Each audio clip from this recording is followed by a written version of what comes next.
प्रभु राम देव भगवान अल्लाह खुदा ईश आदि नाम एक ही शक्ति के हैं। वो कैसा है, कहां है, कैसे मिलता है, किसने देखा है?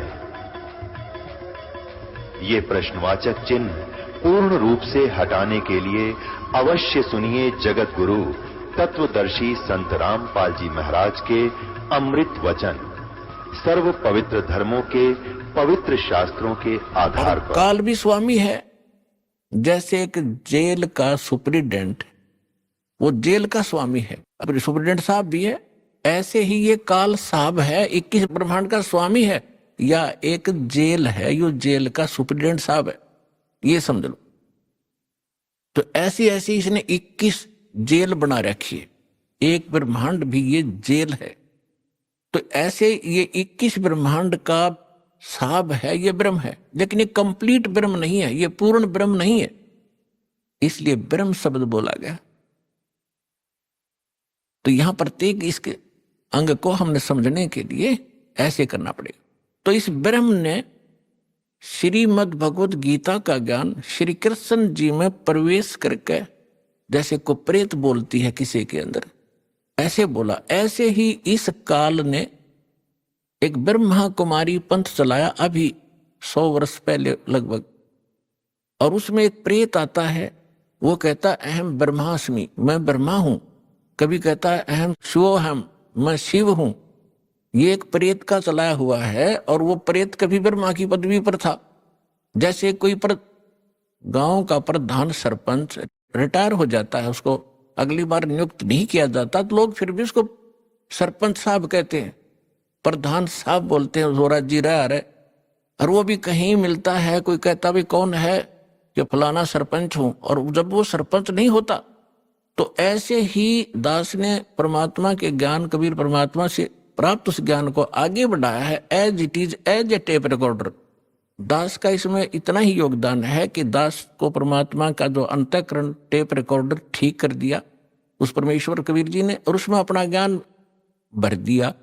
दास बोल के सुना रहा रिकॉर्ड करके, इतना सा योगदान है। तो ऐसे दास बहुत बार बताता है आपको कि ये ब्रह्मा विष्णु महेश जो वर्तमान में या 3 लोक के एक एक विभाग के मिनिस्टर हैं, साहब हैं, इतने राम हैं, इतने भगवान हैं, ये इनकी भी मृत्यु होगी, और ये मृत्यु को प्राप्त होकर आम जीव की तरह 84 लाख योनियों में, प्रेत योनियों में भटक रहे होंगे, और अन्य पुण्य आत्माओं को फिर से काल अपनी दुर्गा पत्नी से जन्म दे करके उस पदवी पर बैठा देता है।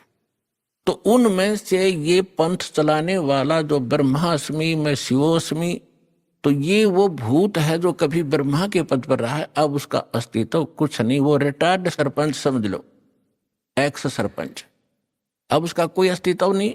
तो वो बोलकर उसने वो पंथ चला दिया। आज भी उसकी मुरली सुनकर, वो भूत की बात सुनकर एक बहुत बड़ा जनसमूह अपना जीवन नाश कर रहा है। दास का प्रयत्न किसी की निंदा करना नहीं, दास का प्रयत्न है कि सभी हम एक परमात्मा के बालक बच्चे हैं, बहन बेटी भाई। और उस काल ने ये जाल फैला रखा है कि मैं इतने पंथ चला दूंगा नकली कि कोई समझ नहीं सकेगा ओरिजिनल पंथ कौन सा है। तो दास ऐसा प्रयत्न कर रहा है कि जैसे पहले की, अभी बहुत बार होती रहती है घटनाएं कि कोई 500,000 के नोट नकली छाप देता है, और सरकार को जो पता चलता है तो दोनों ओरिजिनल और डुप्लीकेट दोनों के दोनों मीडिया के माध्यम से, समाचार पत्रों के माध्यम से उनकी पहचान कराई जाती है कि ये इस टाइप का डुप्लीकेट है, ये ओरिजिनल है। तो सरकार निंदा नहीं कर रही होती, एक महापरोपकार करती है। तो दास का यही प्रयत्न समझ लेना कि हमारे जो यथार्थ सदग्रंथ हैं वो तो हमारे ओरिजिनल नोट हैं, ओरिजिनल सदग्रंथ हैं, और उसके अतिरिक्त कोई अनुभव बता रहा है, कोई मार्ग चला रहा है, वो डुप्लीकेट है, वो हानि हो रही उनके जीवन की। तो दास ने कोई शौक नहीं है किसी की, इसको आप आलोचना का नाम देते हो तो आपकी बुद्धि अच्छी नहीं है, आपको अध्यात्म ज्ञान नहीं है। तो इसी प्रकार ये काल ने स्वयं, इसमें श्री कृष्ण जी के अंदर स्वयं काल प्रवेश कर गया। श्री कृष्ण भी ये 3 लोक के प्रभु हैं, एक विभाग के। इसके अंदर आम प्रेत नहीं प्रवेश कर सकता, इनके अंदर, इनमें इतनी पावर होती है। तो उनके अंदर काल स्वयं आया और उसने गीता का ज्ञान दिया। तो यहां ब्रह्म बोल रहा है इस गीता को। अब हम परम अक्षर ब्रह्म कहेंगे, उसको पूर्ण ब्रह्म कहेंगे, जो इससे अन्य परम शक्ति है, और उसको हमने पाना है। अब क्या कहा है कि वो सच्चिदानंद घन ब्रह्म ने अपने मुख कमल से, गीता ज्ञानदाता स्वयं कह रहा है, उस धार्मिक अनुष्ठानों की जानकारी विस्तार के साथ कही है, और उसको तत्व ज्ञान कहते हैं। और उस ज्ञान को प्राप्त करके प्राणी सभी कर्मों से मुक्त हो जाता है, वो छुटकारा पा लेता, उसका पुनर्जन्म नहीं होता। चौथे अध्याय के 34वें श्लोक में कहा कि अर्जुन, उस तत्व ज्ञान को जो परमात्मा स्वयं आकर अपने मुख कमल से वो वाणी बोलता है, वो तत्व ज्ञान है। उस तत्व ज्ञान को, उसको सूक्ष्म वेद भी कहा है। उस तत्व ज्ञान को तू तत्वदर्शी संतों के पास जाकर समझ, उनको दंडवत प्रणाम करने से, कपट छोड़कर सरलता पूर्वक प्रसन्न करने से वो तत्वदर्शी संत तुझे उस परमात्म तत्व का अर्थात तत्व ज्ञान का उपदेश करेंगे।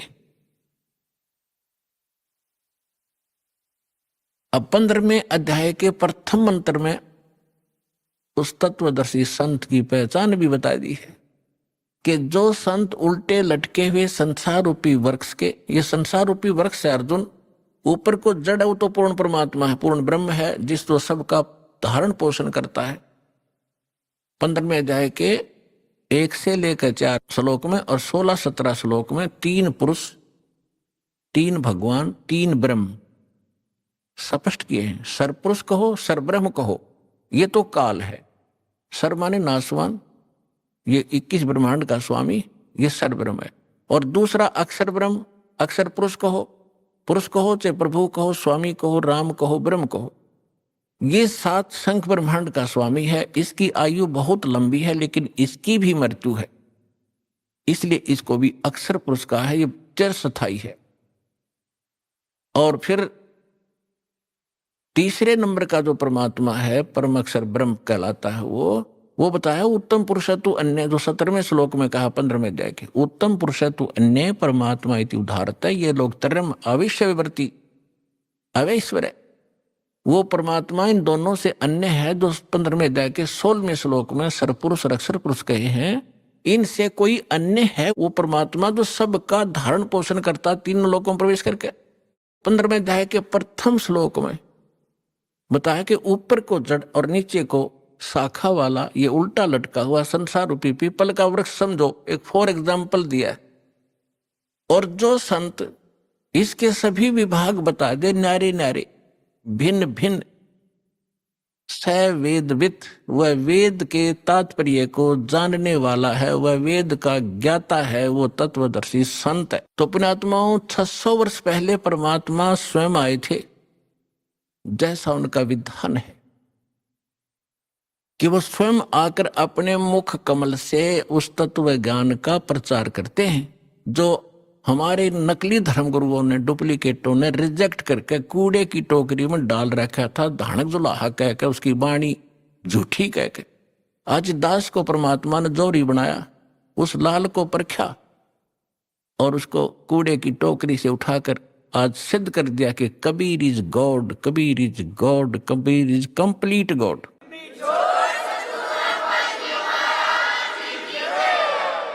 और जिसको पाकर उसके बच्चे आज धनी हो रहे हैं, पूर्ण अध्यात्म धन से वो परिपूर्ण होते जा रहे हैं, जो उनका सुख का मूल है। और शास्त्र विरुद्ध साधना दुख की मूल होती है, जो आज तक हम सभी करते रहे।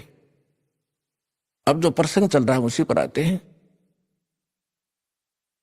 कि परमात्मा ने 600 वर्ष पहले आकर कहा था, अक्षर पुरुष एक पेड़ है, निरंजन वाकी डारे, तीनों देवा शाखा है, भाई पात रूप संसारे।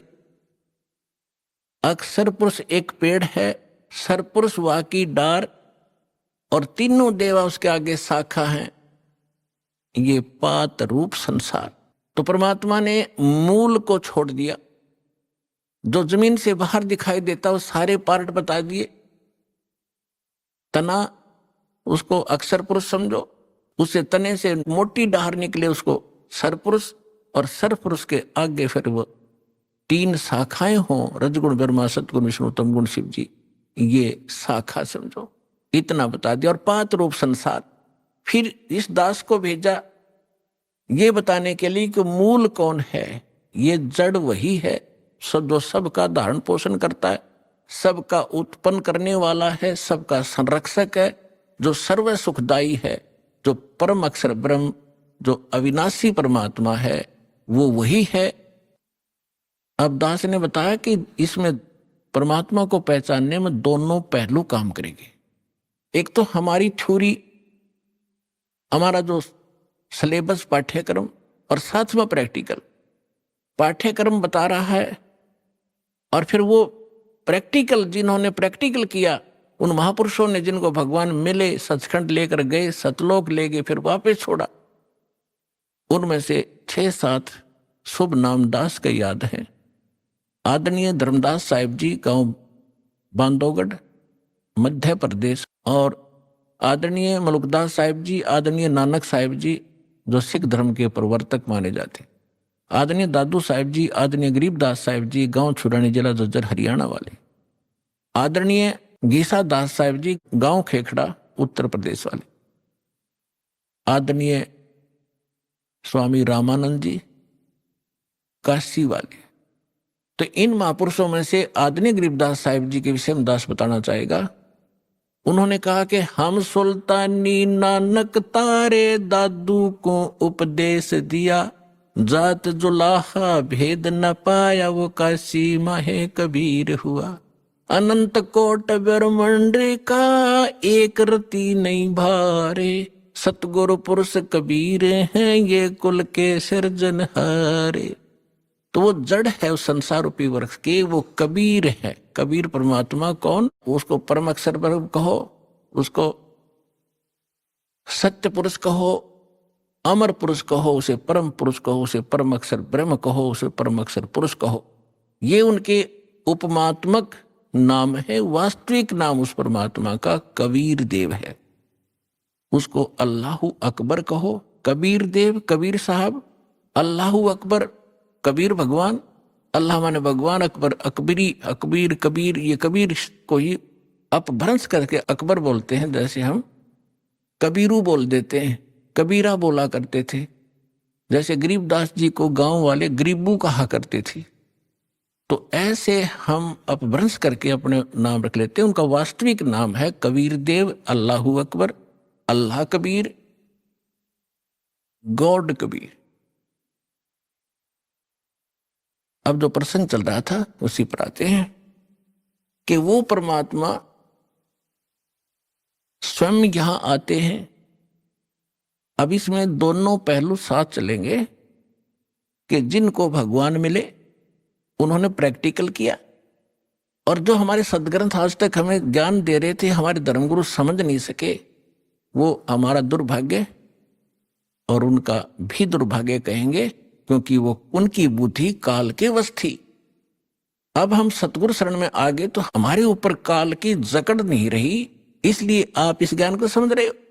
जिस दिन आपका नाम खंड हो जाएगा, यहां से कनेक्शन कट गया, परमात्मा का पंजा आपसे उठ जाएगा, आपको यही शब्द कड़वे लगने लग जाएंगे, और ये हमारे यहाँ भक्त भी आपको बुरे बुरे दिखाई देंगे, क्योंकि काल प्रवेश कर जाएगा, आपकी बुद्धि को भ्रष्ट कर देता है। आज तक ब्रह्मा विष्णु में इसकी गांठ बांध रखी, इसने चक्कर बांध रखा, समझने नहीं दिया। आपकी क्या औकात, आप इस मालिक की शरण से दूर होकर आप सुखी हो जाओगे। जून का महीना हो और एसी रूम से बाहर निकल कर कोई सुखी हो सकता है? चाहे शराब पी कर चाहे निकले जा बाहर, गली में पड़ा रहो, बेशक वो कहा रहो शराब के नशे में मैं बहुत सुखी हूं, अब सुखी हूं, खाक सुखी है, रेत में पड़ा पसीने आए पड़े, झागा रहे मुख में। तो ऐसी दशा उन लोगों की जो भगवान से दूर हटकर इस काल के खेमे में खेल खेल रहे हैं। चाहे वो भक्ति कर रहे हैं, वो भक्ति भी नकली, या संसारिक सुख प्राप्त करने के लिए वो को प्रयास कर रहे हैं, क्योंकि इस काल की साधना से सुख हो ही नहीं सकता।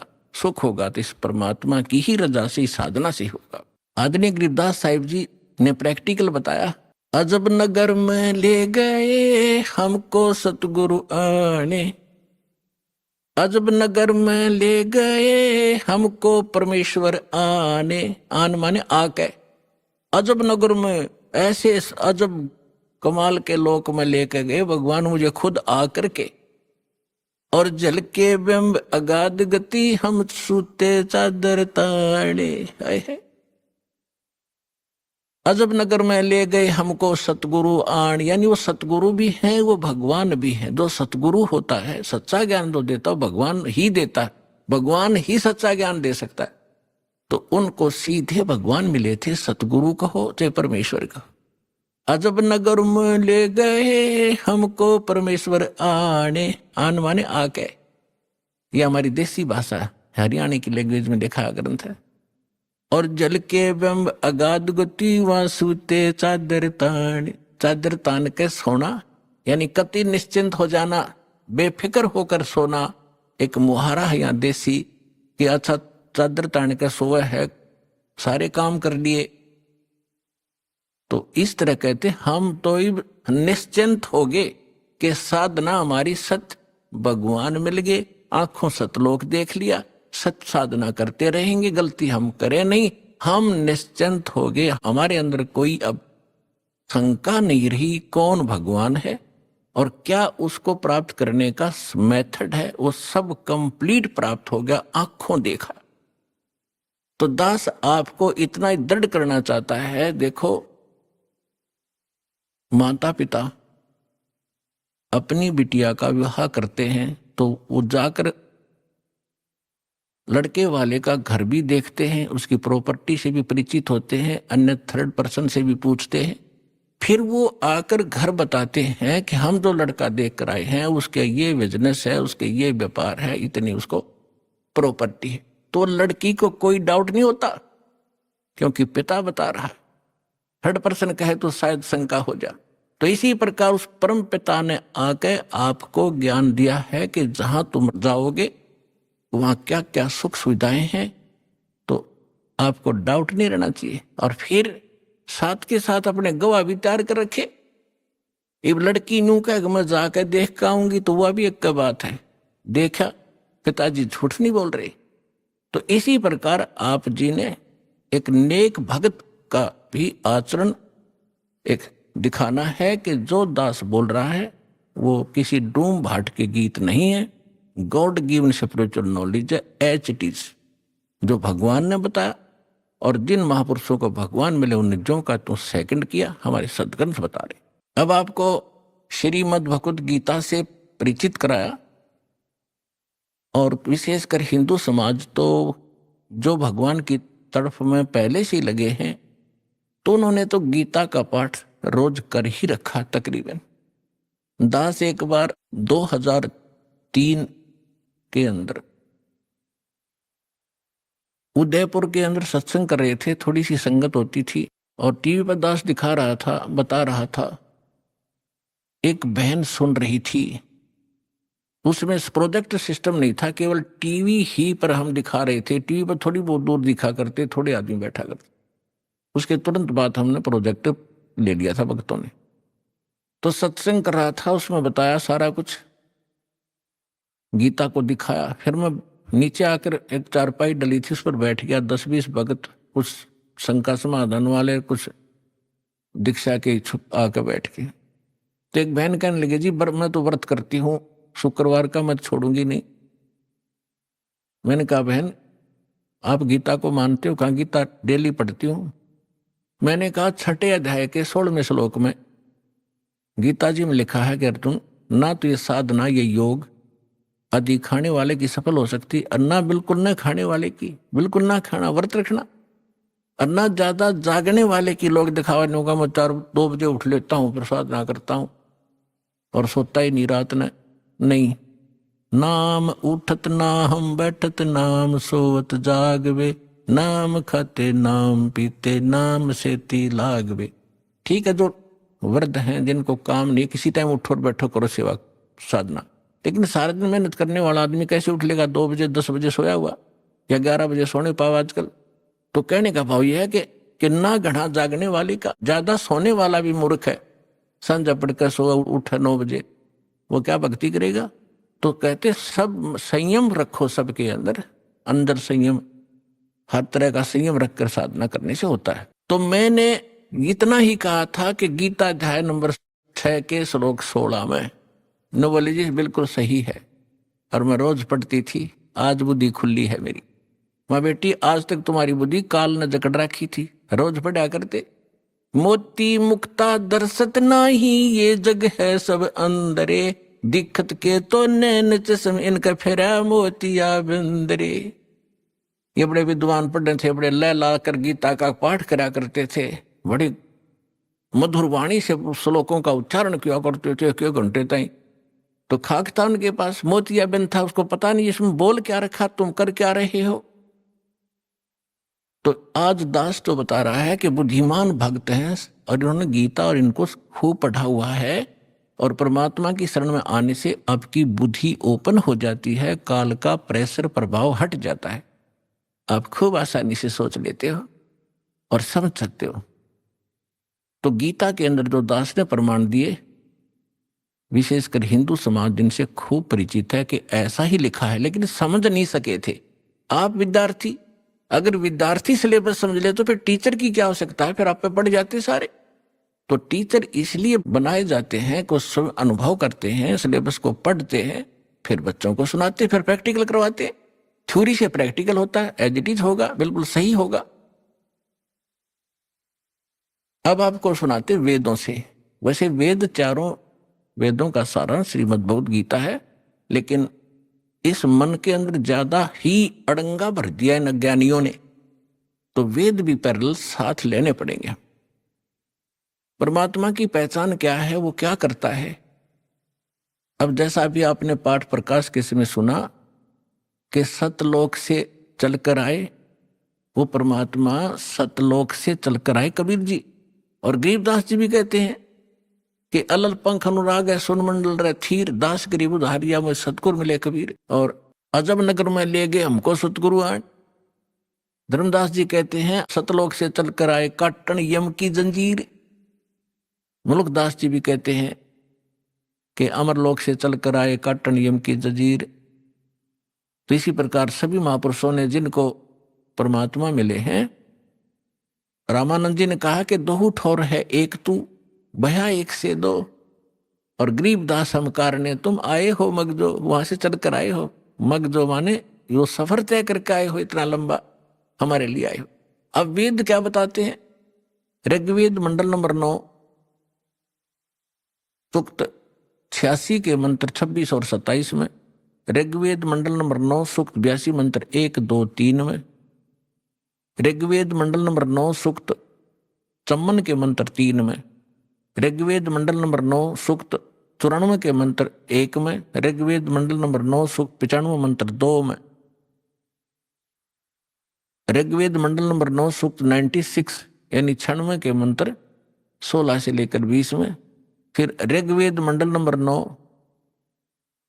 और सूक्त 1 के मंत्र 8 और 9 में, और भी अनेक स्थानों पर बहुत सारे ढेर सारे प्रमाण हैं, लेकिन ये हमें पर्याप्त हैं इतने मंत्र परमात्मा को पहचानने के लिए। इनमें यही प्रमाण दिया है कि वो परमात्मा मनुष्य सदृश्य है, और ऊपर धूलोक के तीसरे पृष्ठ पर, यानी ऊपर 4 लोक हैं, एक सत्यलोक, फिर अलखलोक, उससे ऊपर अगमलोक, फिर अकह, उसको अनामी लोक भी कहते। तो प्रत्येक लोक को 3 विभागों में बांटा हुआ है। जैसे अपनी दिल्ली राजधानी है, एक तो बाह्य क्षेत्र है जो ग्रामीण क्षेत्र होता है, और एक बाजार क्षेत्र है, बाजार जहां दुकान दुकानें हैं, बाजार है, और तीसरा वो स्थान है जहां हमारी पार्लियामेंट हाउस है।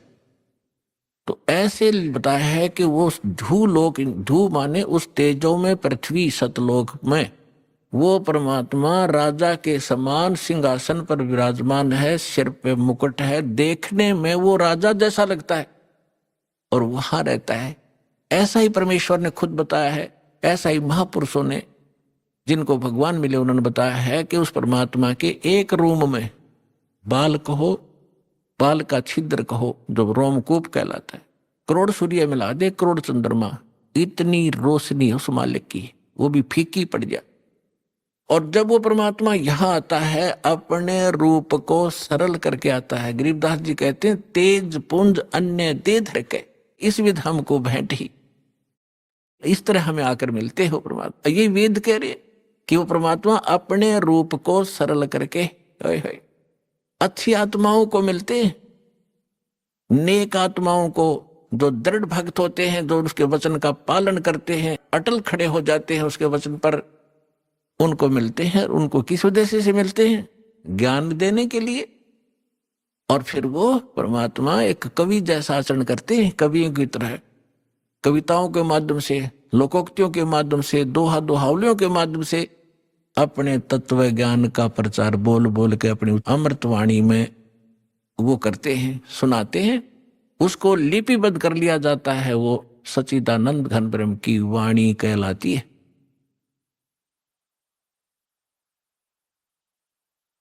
अब ये तो वेदों ने बताया, उसमें स्पष्ट बताया कि वो परमात्मा कबीर देव है, उसका नाम कबीर साहब है। कबीर देव मन परमेश्वर, भगवान, अल्लाह, खुदा, गॉड साहब।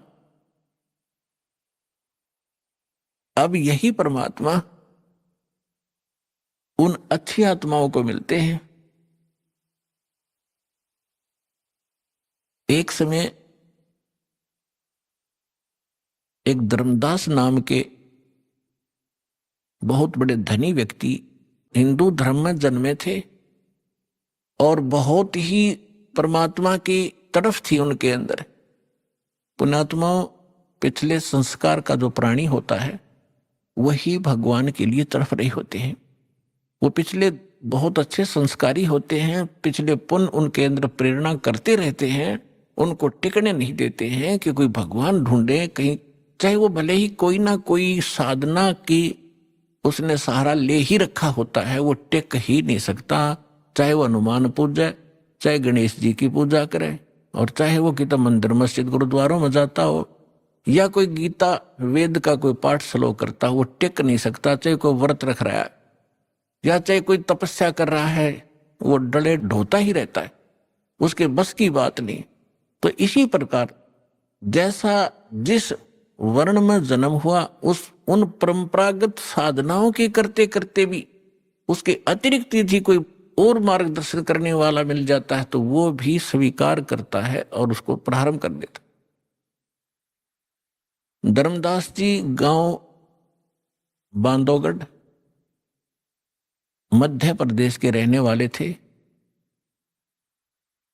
और इतने रिच मैन थे, वो इतने धनी व्यक्ति थे। कहते हैं जब कभी उस अक्षेत्र के राजा के ऊपर प्राकृतिक आपदाएं आ जाती थी, जैसे फ्लड आ जाना या सूखा गिर जाना, महामारी के कारण लोगों की अस्थि हो जाना, तो वो धर्मदास जी के पिता और दादा से वित्तीय सहायता प्राप्त किया करते थे राजा लोग।